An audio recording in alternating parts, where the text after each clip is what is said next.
เจ้าให้สร้างบุญร่วมกันให้แม่ขาวทั้งสองอยู่ดีเป็นเองสองให้ใส่ให้มันยืนในเด้อสร้างประเทศรวมกันในเด้อลูกก็คือกันนะลูกกันทำธุรกิจอะไรเจริญลูกเด้อเงินไหลมองทองไหลเข้ากินยาเงินไหลมาขึ้นน้ำโขงไหลน้ำเงินนะลูกเด้อทางนี้ก็รับรวยแล้วเบิ่งแม่เลยเด้อรวย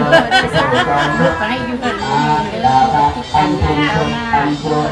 รักในเงินมือตื่นตาดีเสียงเป็นนี่เนาะไปการงานอย่างบ้านมา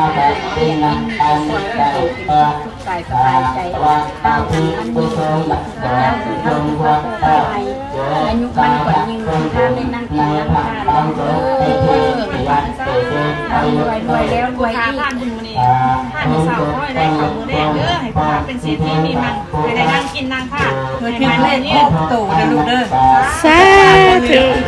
ให้เงินไหลนองทองไหลมาแล้วเงินไหลมาคือสายน้ำของไหลนองคือสายน้ำนุ่มไหลมาตื้นคือแม่น้ำทะเลเด้อกินอย่าวกยกละอย่าลงข้าวหันมันยืนอย่าเจ็บอย่าจนคนเฮานี่สำคัญหมดเจ็บหมดจนและใดละกันเนาะ